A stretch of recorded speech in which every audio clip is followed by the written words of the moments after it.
What is going on, everybody? Welcome back to another Serious Angler podcast, episode number 162. I know you guys are probably used to hearing the Hobie video right now, but we're changing some things around. We're playing with some things, and as well as you might notice if you're watching this, that Andrew is not with us tonight. Andrew is with his family, so I'm riding solo tonight with Mr. Kurt Smits, who, for those of you in the kayak realm of things, you guys know exactly who this man is, and if you don't know who he is, you probably live under a rock, but you should probably get to know him. But we're going to dive deeper. We've had him on the show before.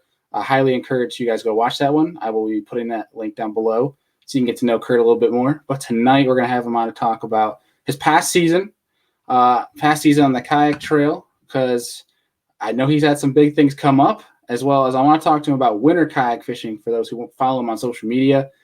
You can see He's out here in December on the kayak, on the water, something I do as well. And there's a big safety factor when doing that. And I think he's probably the best person suitable to talk about it. So we're going to ask him some questions there and then get into next season as well, because there's a lot going on, some new trails in the works, and talk to him about see what he's going to do. And we're going to get into all that with him here. We're going to have him on here in a second. But before we do, quick message from Hobie.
All right, we are back, and we are joined by Mr. Kurt Smits. What's going on, man? Hey, man, not a whole lot. How about you? I'm doing all right, doing okay. Every time I see that Hobie commercial, I get more and more excited for my pro angler that I'm going to pick up in a couple weeks. I'm beyond excited. I haven't tried the 360 drive yet. Oh, it's amazing, man. It's a game changer. It really is. That word gets thrown around a lot, or that phrase gets thrown around a lot, but the 360 is a game changer. I mean, it's changed the industry. Anyone who fishes from a kayak knows that is legit a game changer. Oh, yeah. Yeah. And they kick up fins now, too, right? That came with it, basically. So the kick up fins, I think, in of themselves are a game changer, because now you can run right into stuff and have no worries about damaging your drive. It's just awesome. I have to give another big shout out to not only Hobie, but Morgan Marine, who's my local dealer here in New York. They let me borrow a Hobie Outback with the 180 drive, but it has the kick-up fins. It was the 180, but it had the kick-up fins. And using that down at Chickamauga was real nice. But the other day, I went out walleye fishing with my buddy in a creek, and he's paddling around. He's got oh my gosh, I'm blanking. A new canoe. I kept thinking Nomad. I'm still in hunting mode right now. He's got a new canoe, and he's going around the brush and this timber and everything, and I'm going running right over it, kick-up fins popping off and everything. And it's such a cool concept of it, though. But the 360, I am beyond excited for that one. That's going to be a blast. What was that like, though, coming from having the winning? Because did you have a Hobie before the 360?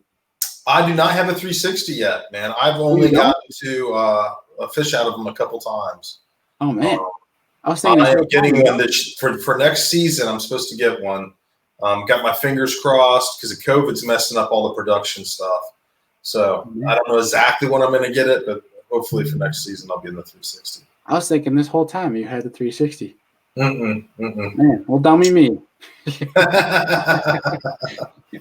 But dude, you've been we're gonna get into it in a little bit, but you've been grinding lately. You've been out on the water, and we were talking offline here. I asked you where you were fishing, and you told me, and I was like, because I thought you were on Lake Chickamauga, and where you were, I was like sitting like you're catching all these white bass, and I'm like, what is this guy doing? Like, if he's on Chickamauga, why is he not targeting largies? Like, yeah. I was on check, there'd be no question, man. I'd be fishing for largemouth. I was gonna say, it's just where I live, it's just there isn't this time of year the largemouth fishing is just not that good. Right. I think anywhere up north this time of year, largemouth fishing is very seldom to none. I mean, you might run into a few, but the majority of the time you go see what those fish are doing, they're stuck to the bottom and their eyes are closed and they're in hibernation mode. Yeah. They don't want to do much anything. It is the season to go after brown fish because you're more likely to run into them. And it's been tough up here, dude. I mean, we've had days where I've gone out and caught about 20 of them, 20 to 30 fish.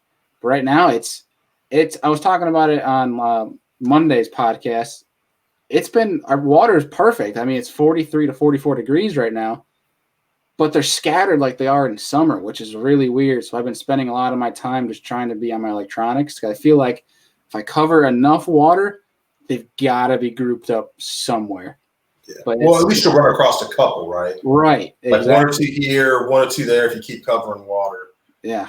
It's funny you say that because, I've been fishing the river a lot lately, and the Ohio River hasn't set up like it has over the past. This is the first time I've seen the river be in the conditions that it's in. It's really warm still for this time of year. It's really low for this time of year. So it's our summer pattern. Yeah. Like real late summer pattern. They're like on the main river.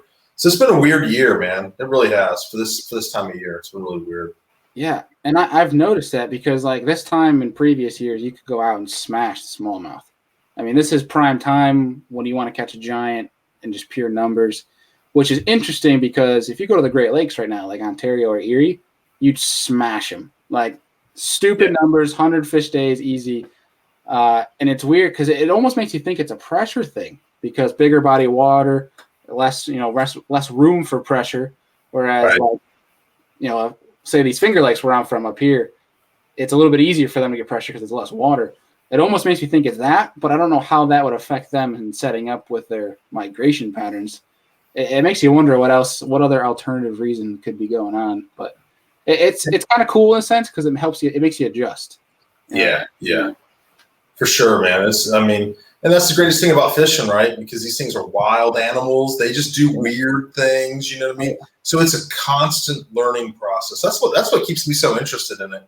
Because honestly, after I do something for like 10 or so years, I kind of usually get bored of it and move on to some other type of hobby or something. But fishing it's just constantly changing. Oh yeah. Yeah. And my buddy Casey Smith said it best. We were fishing a tournament, I think maybe a month ago.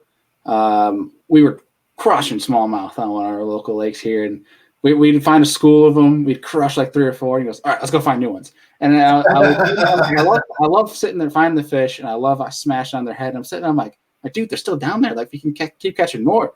And he goes, yeah, but then he went on to explain to me. He goes, some people like himself, they have a lot of fun in just finding the fish because that's the puzzle. You put the piece together, and now it's like, okay, I caught a couple. I want to go figure out more.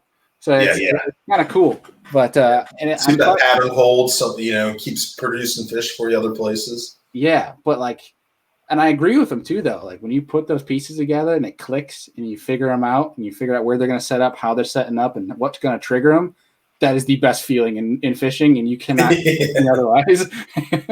Oh, it so is, man. I love those days, man. When things all click together, man, and you're thinking like the fish, and yeah, when you can confidently say, "All right, boys, we're dialed. We're dialed." Yeah.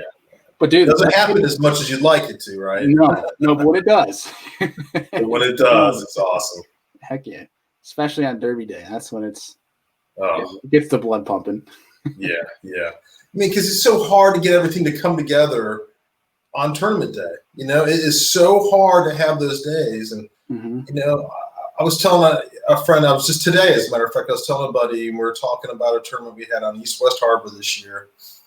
And, KBF had 2 days. It was each day was a different tournament, but they had a tournament both days. And on Saturday, I just had so much fun, man, because I didn't win it, but I just caught a ton of fish, man. I was just dialed in to what the fish were doing.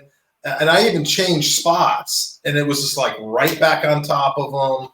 I mean, it was awesome. It was awesome. I probably caught over 100 fish that day during the tournament. That's amazing. You know? Yeah, those days are just so few and far between to begin with, but that hardly ever happens during tournament day where you just are just smashing on them all day. And that was all largemouth in there, right? Yeah, all largemouth.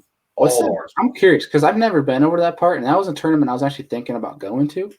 But I ended up, I can't remember the right reason for not going. Probably just because I was a chicken, because I figured you'd beat up on everybody.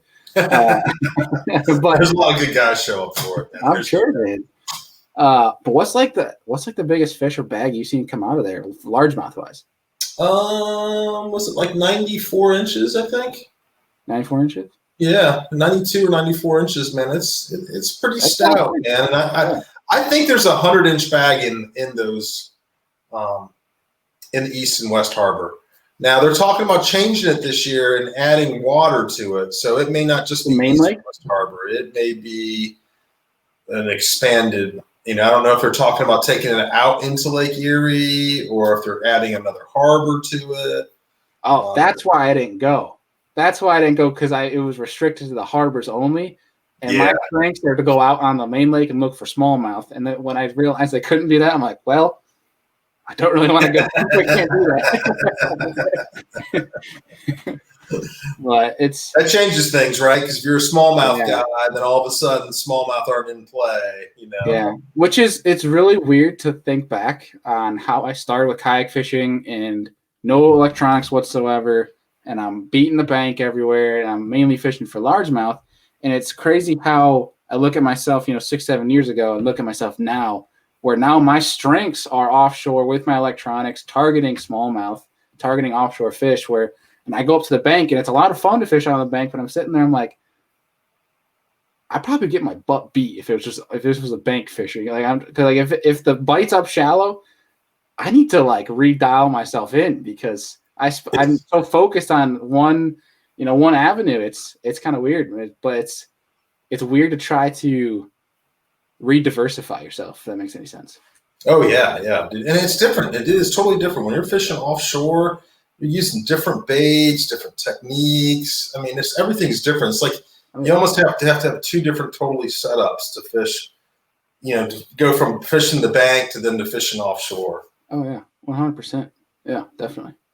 Well, dude, talk to me about this past season, the 2020 year. I know while it might be weird and crazy, but how did it go for you? What are your thoughts? And let's talk about it. Man, so 2020, obviously everyone knows that we dealt with COVID, so we don't even need to talk about that, right? I mean, we all know that. Yeah. But it was really an amazing year for the sport of kayak fishing. Because I was really expecting our turnouts to go down after March, because of COVID, right? And they went up. Mm-hmm. It went up. And we're lucky enough to be able to do the tournaments because we can do them virtually. Yeah. But man, it was really cool to see, and it was like a milestone too for us, because we had the Hobie events running, we had the Bass events running, we had KBF running. So we had 3 really big trails running events, and they were all hitting big numbers at their events. So it was an exciting year just for that. Me personally, I had a pretty good year. I started off really good. I had a 3rd and a 1st in the Hobie series. I had some other good placings at some smaller events, but it's nothing like those big. It's nothing like placing at those big events, man. There's, when you do well at a Hobie event, it just means more to me, at least. Oh yeah, yeah. I mean, to me, and you can correct me if I'm wrong, because you're way more invested into the kayak scene than I am. I kind of like to have my hands in both, with the boat scene and the kayak. Yeah. But that being said, I kind of devote more time towards, I guess, the boater scene, just because I did my first national tournament this year, and that was a month ago down on Chick. I wanted to devote more time to the kayak tournaments the next coming years, but the Hobie series to me is like the pinnacle for the team, for the trails, for the national trails. Yeah, I would say I think you hit the nail on the head, man. They really are setting the standard for just everything, man. I mean, it's the rules, how they're applying the rules to everyone, the judging of the fish, to how they put the events together, just every detail is very much oriented for seeing who the most competitive kayak anglers are. Yeah. The TOC, the Angler of the Year, the TOC, just how all those things are determined. It's not necessarily the guy who can go fish all the events, right? Yeah. It's the people who can place really good in 3 events.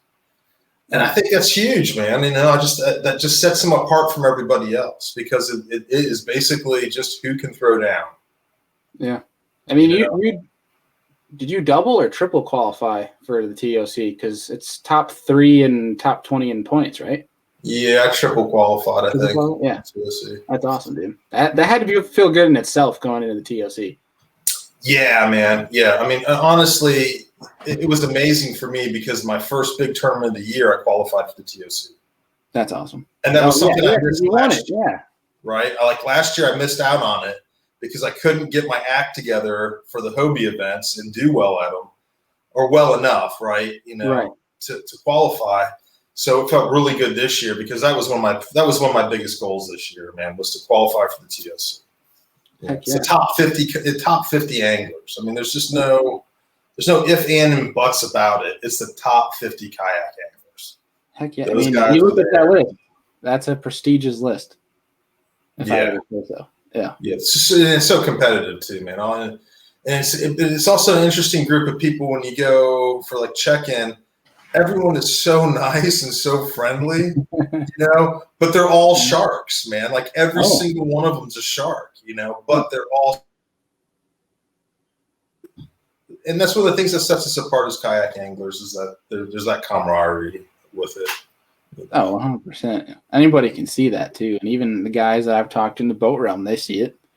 And you can tell. I mean, I did a bunch of derbs this year as a co-angler, and you can see it. It's a different atmosphere, 100%. It's almost like night and day. Yeah. I mean, and it's funny that you say that too, because you see more and more motorboat guys kind of switching over. There's been some guys who've gotten burned out doing the motorboat scene, and then they've switched over, and they say it was so refreshing because everyone was just a different atmosphere, and it kind of refreshed some people with. That's what Mike Elsey did. Yeah, that's what Mike Elsey did, and then he was a national champion, holding up a $50,000 check. Yeah, that's right, man. That's right. It's all about a power move right there. Power move, man. Yeah. Power move. So, dude, talk to us about the TOC. How'd it go for you? The TOC, I didn't do as well in it as I would have liked to, but there can only be one, right? And that one was Ryan Lambert this year.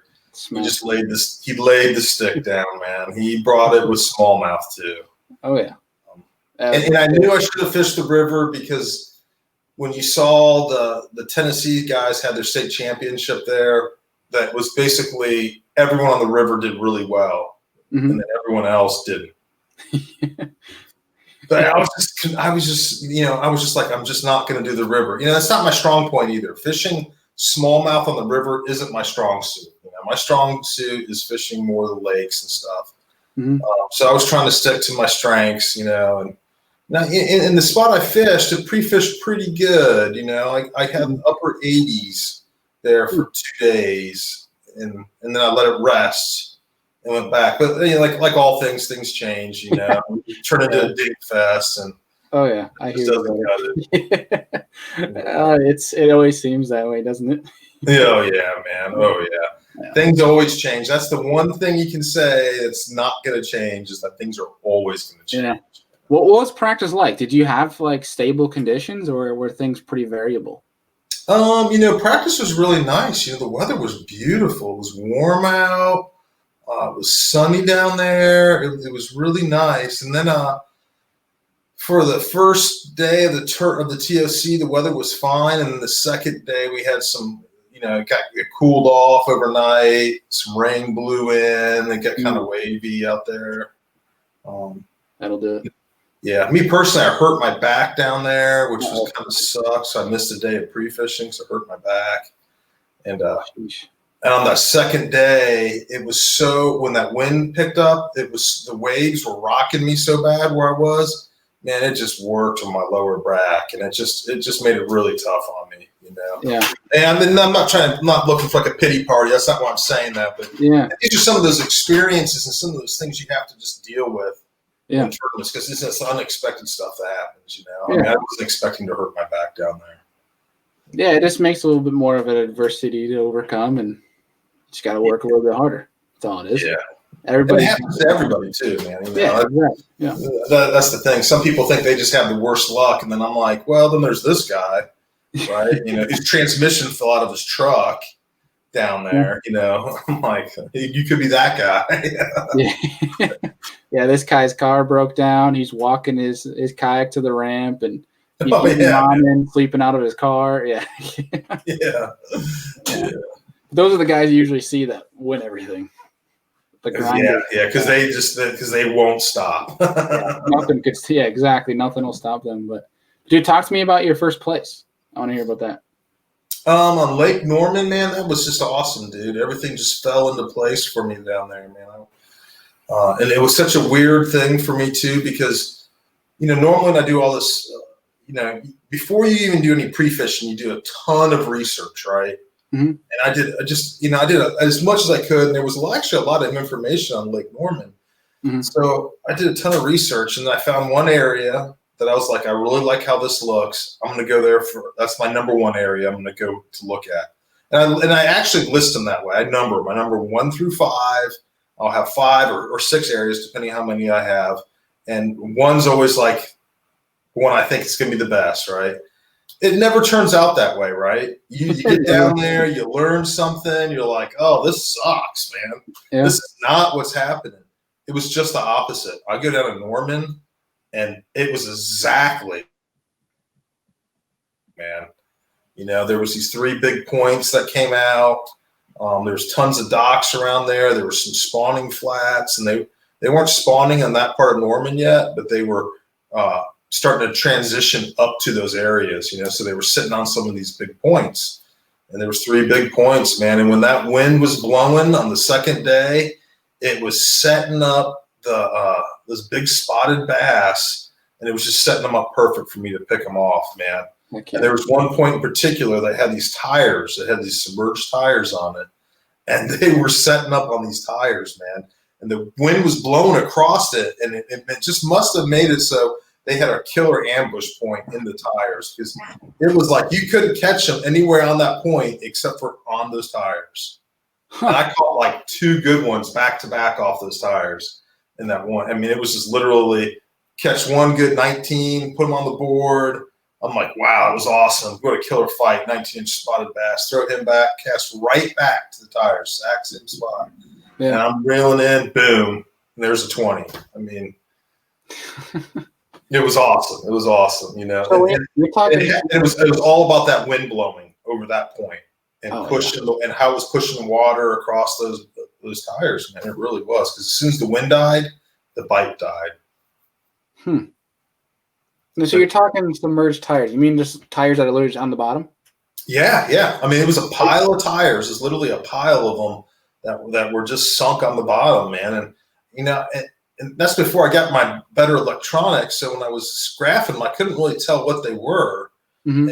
And I started dragging my lure across it. And there was another guy down there, Brian DeHuntney, and he had much better electronics than me. And he's like, those are tires. And because they felt so weird, because when you're pulling a lure over tires, it's kind of a soft feeling, but it's really edgy, like it's a rock or something. Like you think it's wood or something because it's so edgy, but as soon as he said those tires, I was like, oh, that makes perfect sense, man. Yeah. Those tires can be tricky, especially when you're graphing too, because they can get in it and you won't see them on your graph. So it's always something you always got to give it a shot, especially if there's a bunch of them together. So we have a lake by me that's got tires in it that are like it's almost like a field of them. It's kind of crazy actually. and sometimes you'll see them on top of it depending on how they're going to set up. But you always got to give it a couple casts, because sometimes they'll literally be in them. And what's kind of cool is like where it is, it's off this deeper, like almost like a deeper ledge. And late spawn, you can almost guarantee they're going to be using that. It's awesome. It's awesome. So, I mean, cool. it'd be a perfect spawning area for them, right? Exactly. I mean, Yeah. they have the right, you know. Bed's already made. Yeah, man. Yeah. But I mean, Norman, could you see those fish, or were they only on their electronics? So I couldn't see them with my electronics that I had then on the tires, but I could see them on this other point that I was fishing. Oh, sorry. I meant, could you see the tires like through the water, or were you graphing them? Oh, you'd have to see them on the graph. You couldn't see them through the water. Right. Yeah, I didn't know how clear Norman was. You know where I was, it wasn't the clearest, man. I mean, it's not what I would call clear by any means. Okay. Norman, I've heard a lot of really good things about. Isn't it kind of similar to Lanier? I'm sorry, similar to what? To Lanier, just a big spotted bass fishery. I've never been to Lanier, so I don't really know. So, but predominantly for Norman, is it all spotted bass? Mostly spotted bass. Yeah, there are largemouth in there, and there are some good largemouth in there. But I wouldn't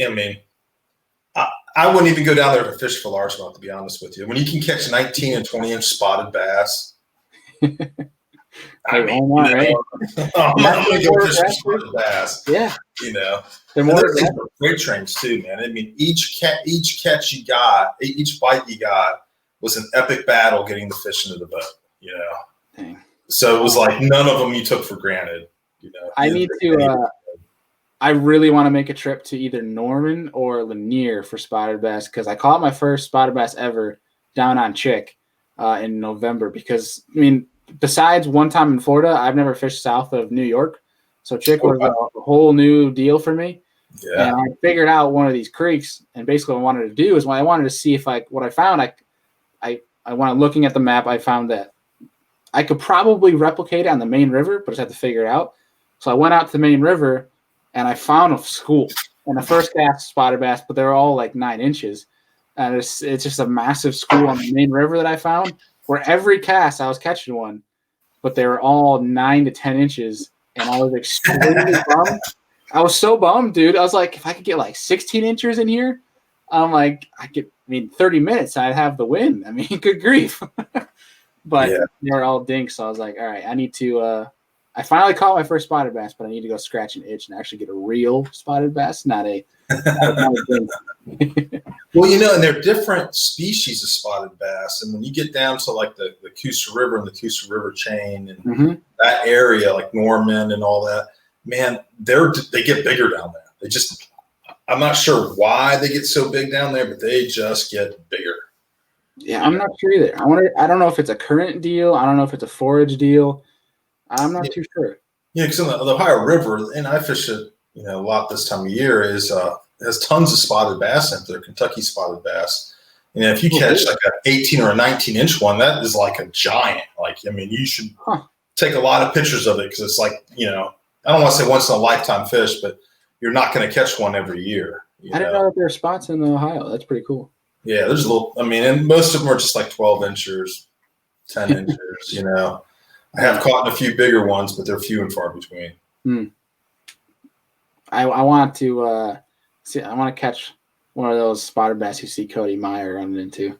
Oh yeah, magnums. Yeah, those are magnums. That's right. I don't know how they're built too. They're like the Rock, just like huge chest, and then it's like real skinny as it gets down.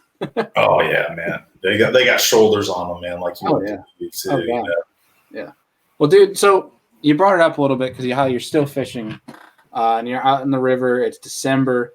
Obviously, for folks down south, it's not as big of a deal for us as us folk up north. Right. Yeah. So with fishing in the winter, especially from a kayak, there's a big safety factor. You got to be. It's not in the summer where if you flip over, it sucks if you lose gear, but you're most likely gonna be fine because the water. People are swimming it all day. Where right now, if you go in the water, you're in trouble. It's not good. So talk to us about not only one, fishing in the winter from a kayak, but two, some safety precaution for folks who might be looking to do the same, or might be. Well, first, let's talk about the safety. First, let's talk about the safety, because that's paramount. Because you're not playing games anymore when it's like the conditions here today. I wasn't out in the water today, but the river's probably 40 degrees, right around there. But the air temp was right around 30, right? I mean, that's a deadly combo. If you took a spill and you're like 3 miles from the ramp, you're going to have a really hard time getting back to the ramp unless you're wearing the right gear. And the right gear right now, this time of year, is a dry suit. Mm-hmm. There's no ands, ifs, or buts about it. And then there's different ways you can do it. Like you can wear some waders and a dry top over it, but you need some type of dry suit, not a wetsuit. Because as soon as you're wet at all this time of year, you're going to be in really, really big trouble. You need to be completely sealed off from the environment in a dry suit. And not just a dry suit, but you really want to have a bag of extra dry clothes with you. Because if you do take a dunk, your hat, your gloves, you might even with a dry suit on, you might get water around your neck, depending how long you're in the water. So you might have your upper part of your body wet. And when it's cold out, that's a really big deal. Yeah. So the other thing too is a lot of people I still see a lot of people wearing like inflatable PFDs. Mm-hmm. Guilty. They don't work. They don't inflate as much as they should when it's this cold. And every manufacturer has a different standard for their temperature cutoff, and you can find that out for your particular one. But it's anywhere between I've seen them as high as 50 degrees and as low as 35 degrees for their cutoff for the inflatables. And it's just a really good idea not to wear an inflatable this time of year. Yeah, and that's something I'm guilty of.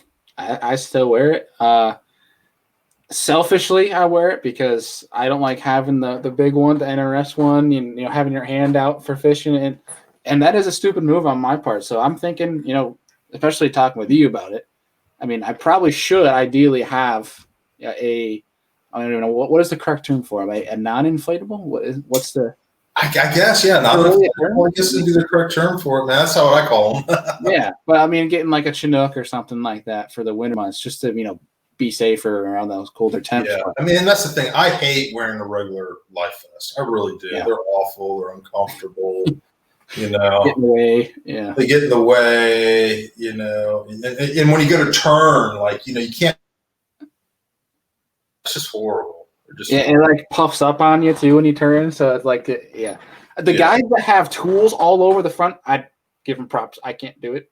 It gets all cluttered and it just annoys me. And I'm like, I can't do it. But you make a good point though about bringing extra clothes, because that's what I do as well. I have a dry bag that I put in my front hatch of my Hobie, like an extra shirt, long sleeve sweatshirt, sweatpants, wool socks, winter hat, just something where God forbid I take a spill, I can get to shore, hopefully, with the kayak. Obviously using the kayak as a flotation device. And hopefully by the time I get to shore, I have enough strength in me to open my front hatch and then obviously get some warm clothes on. But thankfully, at least for me, besides 2 lakes here in New York, I mean, everything's residential. So no matter where you spill, as long as you're none of them are too wide either. So it might take you maybe max 5 or 10 minutes. I mean, who knows? Who knows how long it'll take you? But someone's going to see you, which is nice for the most part. But it is smart to fish with a friend. I think that's a good thing to note too.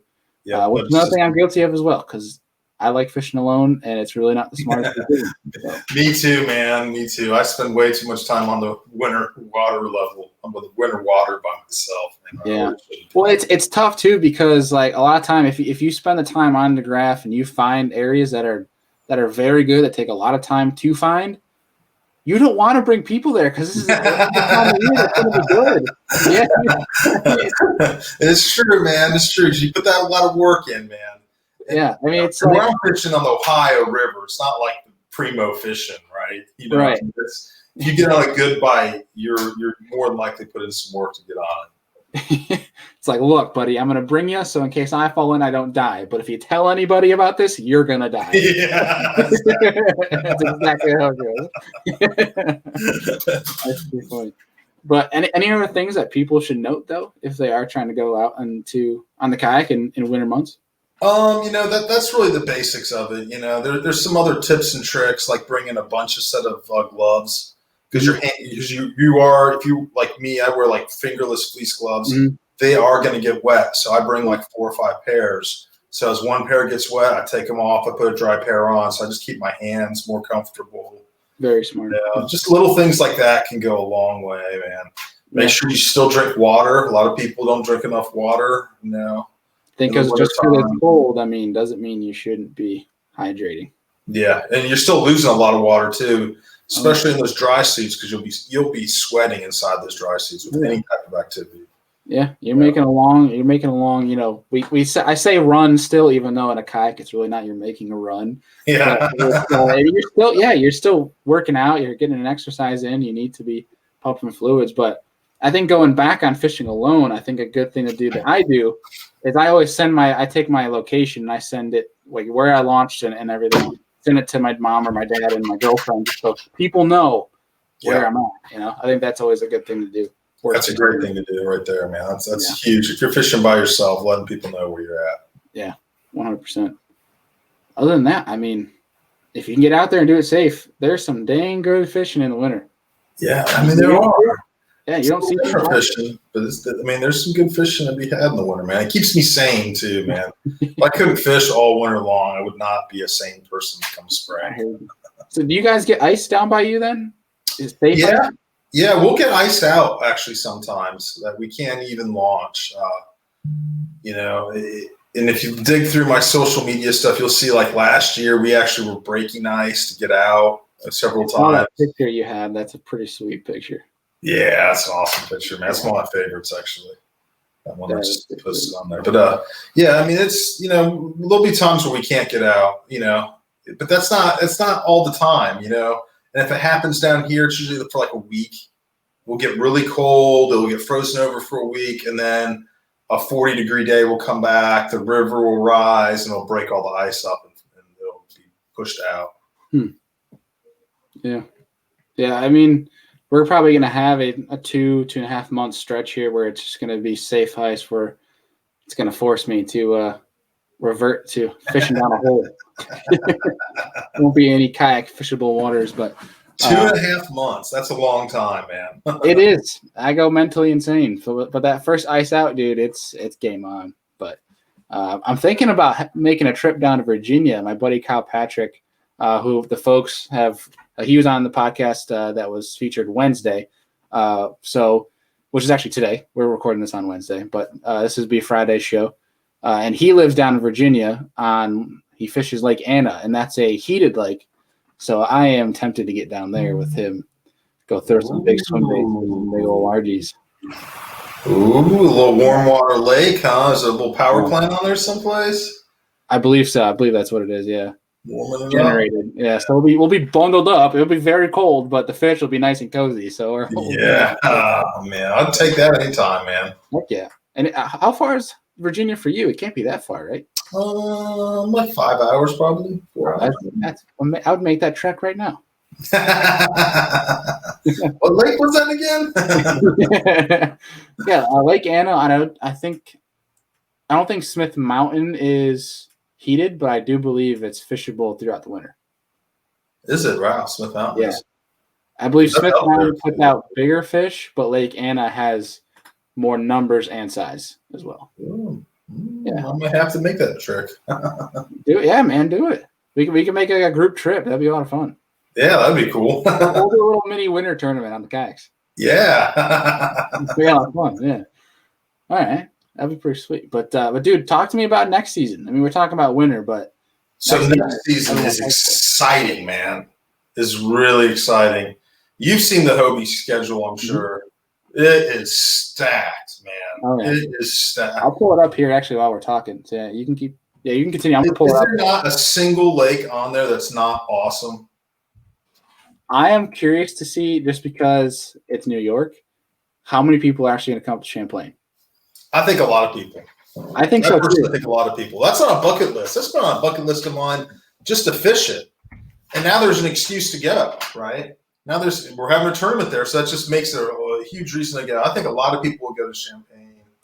There's a lot of excitement around the Hobie schedule and just the Hobie qualifying for the TOC. I think that's going to pull a lot of people in there. I think you'll see a big turnout from the anglers up your way. I think there's going to be a huge turnout from guys to show how awesome it is. Oh, yeah, look at that, man. We start off as Seminole, man. That's going to be a lot of fun. That's going to be a full-blown pre-spawn, maybe some spawners too. And hopefully it'll be a little bit warmer than last year down there. Oh, was it cold? It was frightfully cold, man. I actually did not bring my winter gear. Yeah, I brought a little bit of stuff, but not a lot. And it was cold enough I could have used my winter gear all year. And then look, we got Watts Bar. I mean, come on, that's killer. I don't know a lot about Broken Bow. I've never even heard of Broken Bow, but that sounds intriguing. I'm gonna have to look at that on the map and see what that looks like. But I have heard of it from a couple guys, but I just don't know a lot about it. And then we go back to Lake Darnell, which is going to be awesome. We're going to be there in April, so it's going to be perfect time for the spawn to be happening right there. Dardanelle, Dardanelle, I think, has a lot of spots, isn't it? Yeah, it's got a lot of mixed in there, man. That's the cool thing about Darnell, and it's just the variety of fishing down there. They got really long, deep creeks. They got main lake, and then they got like this kind of river section-esque to it. It's just really varied, really neat place, man. And talk about another mixed fishery, Lake Hartwell. After that, that's gonna be a lot of fun. Yeah, man, it's gonna be huge fun. That should probably be like a late spawn to post spawn in May for South Carolina. I would assume. I would assume that we'd probably be hitting post spawn down there. Yeah. But again, we just don't know exactly what's going to be happening too. This is all theory. All theory, man. It could be in the middle of the spawn. It could be fully post spawn. Yeah, it's going to be interesting to see. Yeah. Sam Rayburn is going to be a full blown brush pile slugfest out. I can't wait to see the fish that come out of Sam Rayburn, man. Are you gonna fish Sam Rayburn? I don't know. That's one of there's like that and Broken Bow are two of the ones that I may not be able to hit. I'm still trying to work out some logistics on it. Man, Sam Rayburn would be a lot of fun. If you end up going, I have one favor, and that is you have to throw an 8-inch mag draft for at least 30 minutes. Okay. Just for my own sanity, because I can't get down there. Any way spots you want to give me? Any waypoints you want to give me? I've never been. I mean, you can go back a Brandon Polinick one off of. I'm sure you could probably figure that out. But it's the same time of year too. So, well, now that I just gave away a resource for everybody to go look at. I would imagine, if I had to predict, I would imagine that's going to be one off a brush pile. Probably. That'd be my guess. Yeah. That'd be my guess too. But the next turn on there, Lake Champlain, that's going to be super, super interesting. And now that I'm realizing it now, it's out of Ticonderoga, which will be interesting. Now, do you know that area? I spent a week up there this past year and figured out some stuff. I plan on fishing that one. I plan on it, but it's pending if Hobie decides, because they put out those polls in the Facebook group, if they're going to do the practice cutoff. That's similar to like what the elites do, where that's the month cutoff, and then you can't practice. You can only practice the 3 days prior. If they do that, I can't, because I have a Bass Nation New York Fed event on Champlain 2 weeks prior. So we'll see. If they don't do that, I'll be there. I'll probably end up staying from that Fed event until that tournament, most likely. But rumor has it they're not going to do any drastic rule changes for 2021. Well, if that's the case, I mean, I'll be there. So we could link up. But there's some all I'm going to say is everyone is going to catch a lot of fish, and it's going to be interesting to see people's reactions from those who have never fished it, because I think I'll throw this tidbit out there, is just because you're on fish doesn't mean that you're on fish, if you get me. Yep. There's a lot of fish in that lake. So I think everyone will have a limit. I'll be very, very shocked if there's people that are competing and don't have a limit. If you cast, you'll catch a fish. I guarantee you. But it's going to be interesting to see how that shakes out. I think whoever's going to win, though, is going to have it could be a 100-inch bag. I will say. That'd be cool, man. I hear it's a killer smallmouth fishery. If it shapes up, it could be a 200-inch weekend. Because June up there could be a lot of fun. We'll talk more offline on that one. Okay. I'm looking forward to that. Then we have the Susky River, man, coming up after that. Isn't that That's like a classic, you know? It's a classic fishery for smallmouth. Oh, yeah. Dude, that place. Oh man, hold on. We're gonna have to. What is the? I'm gonna have to pull up a separate page here for. This is a random shout because I'm trying to get him on the podcast as well. But you guys have to check out this dude's page on the Susquehanna River. Straight giants out of the Susquehanna River. Man. Look at those, man. I think he had a picture. I gotta find it, but it's like I think he had a 7-pounder out of there. Oh my goodness. Yeah, man. I think that's it. Dude. What is it? I can't even see what the measurement is on that. It says I think it's like 21.5 or something like that. But you know, look at the cell. That's outrageous looking, man. Giant, straight giant. But I mean, the dude, they're in there. I mean, that's such a fun place. I mean, I'm watching everyone post from that tournament. You know, 40, 50 fish, tidal fishery. Well, no, it's not tidal, but current fishery. That's gonna be a lot of fun. Yeah. I want to go down to that one, but I'm waiting for the open schedule to come out. Hopefully that doesn't overlap. Because I would love to fish 3. And the 3 that I'm looking at right now is Watts Bar, Champlain, and Susky. So we'll see how that shapes out. That'd be a good 3. Yeah. A solid 3. Yeah. But Susky's, I mean, that's just an absolute fun fishery for anybody that goes down there. Yeah, it's very kayak friendly too. So very. I mean, some of the spots you go are basically you can't get a boat to. Exactly. Yeah. Yeah. I mean, you probably couldn't even really pedal much either. No. That's the only event that they allow you to get out of your kayak. Yeah. And you have to tether the kayak to you to wade fish it. But man, that's what I did, a ton of it, because I was kind of fishing up more towards upriver section of it, so it was shallower. Mm-hmm. And it'd be like 6 inches deep, but there'd be big fish in there. Oh yeah. I think the coolest part, I mean, I've never actually fished it, but I've seen my buddies who have, and they'll show me pictures and videos of smallmouth up with their backs out of the water chasing baits.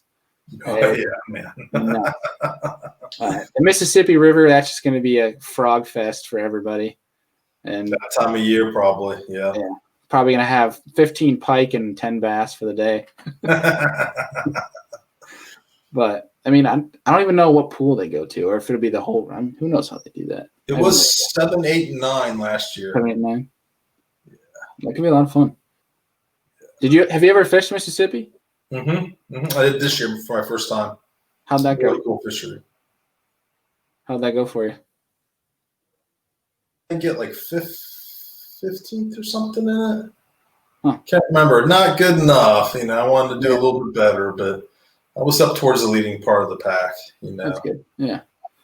That last one though, I think that one's going to be a straight struggle for a lot of people.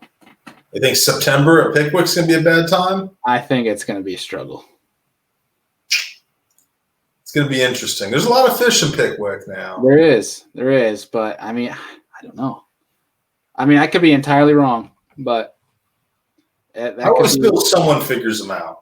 I always feel like every tournament, someone unlocks that little code to where they're hanging out, and someone almost. Actually, there's only been one tournament where people didn't just smash, like leader didn't just smash on them. Mm-hmm. Yeah. I mean, it happened at Chick for the Bass Nation. I mean, everybody struggled. Yeah, we had Tyler. I had Tyler on, and he caught 5 fish all day. It was just the right 5. Yeah, as long as it's the right 5, that's all you need. Yeah, I was so butthurt about that event because the first and second were in Chester Frost, where is the one place I told myself I was not going to go because it was going to be crowded. And of course, even though they still go with the crowds, they still went off. I'm like, son of a, should have went. And that's a learning lesson, though. It can just burn you, though, man. That place, on the weekends, right? Because it can just be that crowded in there that just burns on the weekends. Yeah, it sucked but it was also a learning lesson for me. Because it's as much as I like to try to avoid community holes, there's a reason they're a community hole, you know? Yeah. So it's one thing I'm trying to overcome here is at least give it some time. You know, if I could figure something out with it, to have it there as a last resort. And if I think I need it, then I'll go to it. But I left that tournament though very happy with, even though I sucked and I think I was like 36th and I should have been 22nd. I should have cashed, but I messed up a picture on an 18-incher and didn't have the identifier all the way in the picture. Yeah, big mistake, rookie mistake. I was very ashamed. But I was confident knowing that I found winning fish, but the locals got to my winning fish before I did. I showed up and it took me 25 minutes to get to my first spot in the morning. And I'm sitting there and I see it's still kind of dark as I'm pulling up about like half a mile away. And I see a boat light on it. And I'm like, oh no. And it was just a bunch of locals. They had no idea what it was. They were on top of it casting around. They're like, yeah, I got closer and I asked, hey fellas, do you guys mind? I'm in a tournament if I fish around you guys. I'll stay out of your way, but can I fish the same general area? And they're like, oh yeah, man, come on in. We already have 24 pounds, 2 6-pounders. We caught 15 fish. My heart dropped. I was like, oh no. Oh, they're man. like, we haven't gotten a bite in a little while. We got here an hour ago. And I'm like, oh, no. But you knew where to go though, man. You picked the right thing. spot. Yeah, and that's just it. It's one of those things where I was talking to my buddy Dest on the way home, and it's like, you couldn't control that. You got to be happy with what you controlled. And if you're going to beat yourself up about screwing up a stupid picture. So that's about it. I mean, you control the variables that you can control.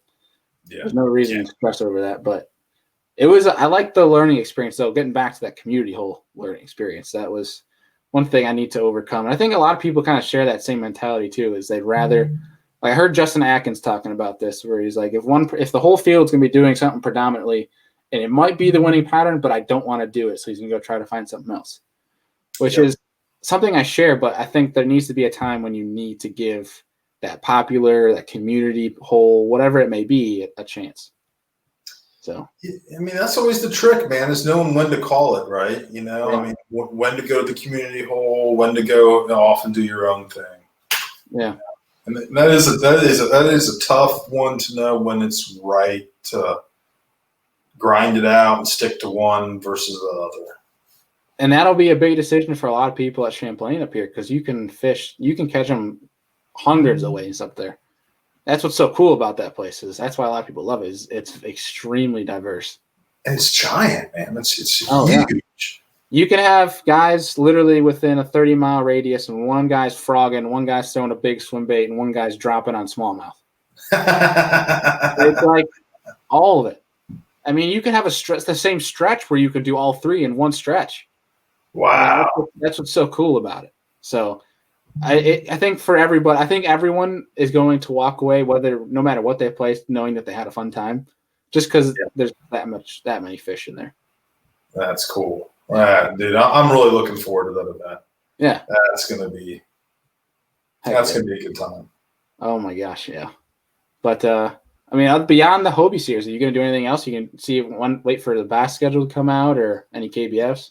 Yeah, so I got some KBF events that I'm doing. You know, there's some ones I like to do. Like I love doing East West Harbor every year. They got some other ones I was looking at, like one on Kentucky Lake. They have some good trail events that are coming up, and the cool thing about KBF is they're doing. I mentioned it earlier. They're doing 2 events on the weekend, so it's a Saturday event and then a Sunday event, and they're both separate. So that's kind of cool, man. You get a chance to, if you can't fish Saturday, you can fish Sunday, or vice versa, or both days, right? Or maybe you want to fish both days. So it's kind of cool. There's some flexibility there. I'm really excited to see what Bass comes out with. I didn't get a chance. I only got a chance to fish one of their events this year. Mm-hmm. So I really would like to fish enough. I'd like to, do some more of their events. So I'm really excited to see what their schedule is, man. And the local stuff that's coming out, all the local and regional stuff is starting to come out. It's starting to look really good. I mean, it's going to be, this seems kind of funny, but like 5 years ago, you honestly couldn't find a kayak fishing tournament every weekend to do, right? You just couldn't. No. There just wasn't that many 5 years ago. And now it's like, now we have to make a decision on which kayak fishing tournament we're going to do. Yeah. And you could literally fish, 1 or 2 every weekend. Yeah. Starting February on. Yeah, I mean, now in New York, we have the one Hobie coming up. We have our main one, NYKBF. And then we have Slay Nation. We have the New York Bass Trail. We have, there's a Kayak Anglers Trail, a Central New York Trail. I think I'm forgetting another one too. But there's and I think Ken Wood is coming up with a new one or something like that. Oh, yeah? There's some other trail that's in the works. I don't know. Some northeast. I don't know what it's called. Yeah, I don't know what the name for for it. Got a ton going on, man. Yeah, got a ton so many different things, and I love it. But my only thing is, I hope that they can all coordinate schedules so they can all be successful. Because overlap does not. All it does is hurt people because you're taking away. So it hurts both tournaments. When you have overlap and it's close by. Because who cares if it's one's in California and one's in South Carolina, right? Yes. That's not going to be. But if you have two in South Carolina or two in New York on the same weekend, all that does is hurt both tournament trails. Yeah, 100%. I'm hoping, hopefully, they can get them all worked out, man. It seems like a lot of the local or regional stuff. Those guys seem to be talking pretty good this year. Yeah. It's gonna be pretty exciting. Hopefully, with this COVID stuff. I mean, I want to say it's dying down. I'm going to keep knocking, but I hope that everything can kind of go back to normal and all this stuff can literally just explode the way it's meant to be. Yeah. Because, I mean, what kayak fishing did during COVID was incredible. There was no hesitation. There was no drawback. I mean, I think you saw kayak fishing excel through the COVID year. Yeah, absolutely, man. And you can just tell, at least when I go out to my local lakes, there's twice as many kayakers out there this year. And I think it's because of COVID. Yeah. I mean, especially in Michigan, when they said you couldn't drive. Yeah. And my buddy honestly, though, for the kayakers, that was pretty cool on St. Clair that those guys had it all to themselves, man. I'm sure. Only kayaks on St. Clair there. The guys with boats around shore, and they're like, suckers. Oh, I know, man. Those guys, making fun of us in the kayaks, and now look who's laughing. They're like, oh my god, that's the only way they can go out fishing is in the kayak. Yep. It's too funny, man. Too funny. Well, Kurt, you got anything else going on for you for 2021, man? No, I'm just really focusing on that stuff, man, honestly. You're stepping up the social media game, though, I see. Huh? You've been stepping up the social media game, though. I've been trying to a little bit this year, or more so, and that's one of the things I'm maybe working on next year, too, is more videos and getting my Instagram going a little bit more and my YouTube going a little bit more. And there are a couple things coming out that I can't really talk about for next year just yet, but there's going to be some really cool media stuff coming out next year. So keep your eyeballs open for be pretty exciting. Heck yeah, dude. Well, once you're allowed to share it, be sure to let me know and we'll blast it around for people. Yeah, I will, man. I will for sure. Well, dude, it's been a blast. As always, you're always welcome on the show. It's good to catch up with you and see what's going down. And hopefully, dude, we can link up at Champlain if you're headed this way. Yeah, I am for sure, man. So let's definitely hook up. Heck yeah, let's do it. Yeah, we can get Josh Smith from Dark Waters and go beat up on him for a weekend. That'd be awesome, dude. I would love it. Yeah, it'll be a fun weekend. Yeah, it'll be a good time. But dude, as always, it's a blast. And thank you to everybody who tuned into tonight's episode. And we'll see you guys on Monday for Monday Night Live.